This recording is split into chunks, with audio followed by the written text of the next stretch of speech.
बुद्ध से इस देश की पहचान है। और कमाल देखिए, इस देश ने बुद्ध को ही मिटा दिया।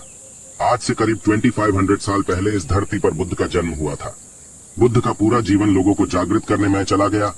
लोगों को जगाने का जितना अथक प्रयास बुद्ध ने किया, ना उनके पहले किसी ने किया था, ना उनके बाद किसी ने किया।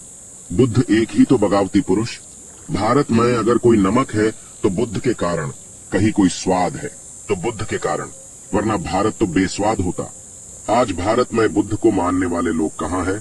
जिस इंसान से इस देश की पहचान है, इस देश का अस्तित्व बुद्ध से है, उनको ही भारत ने भुला दिया।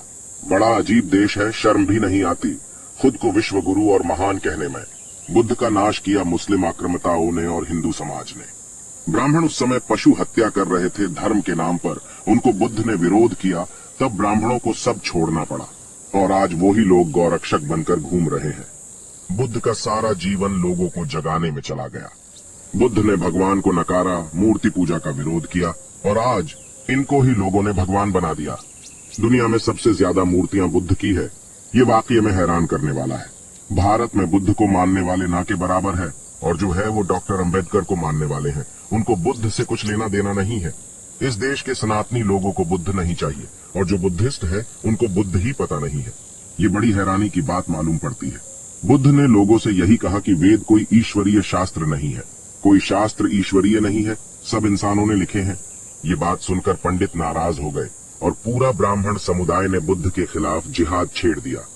आज भी लोग कहते हैं कि वेद ईश्वर ने रचे हैं। पढ़े लिखे लोग भी यही मूर्खतापूर्ण बात कहते हैं, और यही लोग भारत को सुपर पावर बनाने की बात करते हैं। बड़ी हैरानी की बात मालूम होती है। बुद्ध ने यही कहा कि किसी पे भरोसा मत करना, अपने दिमाग से सच्चाई जानने का प्रयास करो, परखो तभी स्वीकार करो। बुद्ध ने कोई धर्म ग्रंथ नहीं लिखा। ये आज जो भी है वो बुद्ध के बाद लिखे गए हैं। भारतीय समाज एक मूर्ख समाज रहा है, जिसने सत्य को नहीं चाहा। बुद्ध पुरुषों को इस देश में नहीं माना जाता, यही इस देश की पहचान है। और फिर भी लोग खुद को विश्व गुरु महान कहते हैं। महान कहने से देश महान नहीं होता, विश्व गुरु कहने से तुम विश्व गुरु नहीं हो जाओगे। पहले खुद अपनी संस्कृति जानो, खुद पर शर्म आ जाएगी। सबसे पुरानी सभ्यता हो तुम, तुम्हें सबसे ऊपर होना चाहिए था, पर नहीं, तुम्हें धर्म चाहिए था। सोचो तो किस किस ने तुम्हें गुलाम बनाया? जो आया उसने तुम्हें गुलाम बनाया। तुम गुलाम हुए तुम्हारी संस्कृति के कारण, और किसी कारण नहीं। क्या था तुम्हारे पास?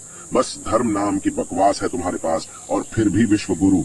भारत का दिमाग एक सिस्टम मेकर दिमाग रहा है, जिसने बुद्ध को भगवान बना दिया, या भगवान का अवतार।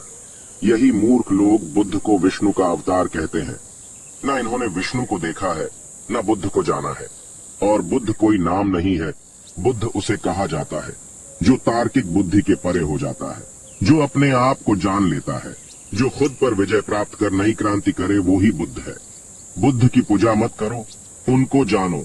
बुद्ध ने यही कहा, मेरे जाने के बाद तुम मुझे ढूंढ ना सकोगे, मैं तुम्हें तभी मिलूंगा जब तुम खुद बुद्ध हो जाओगे। बुद्ध यही कहा करते थे कि मानो मत, पहले जानो। भगवान मानने के नहीं जानने की चीज है, जिसे जाना ही नहीं उसे मानना तो मूर्खता होगी। कोई भगवान नहीं है, जो है वो ही सत्य है। बुद्ध को इस देश ने मिटाना चाहा, पर ना मिटा सका। कोई महान अशोक के रूप में बुद्ध को सत्य ने कायम रखा। उनके बाद बुद्ध को महामानव डॉक्टर अंबेडकर ने पुण्य स्थापित किया, और अब बुद्ध को कोई मिटा नहीं सकता।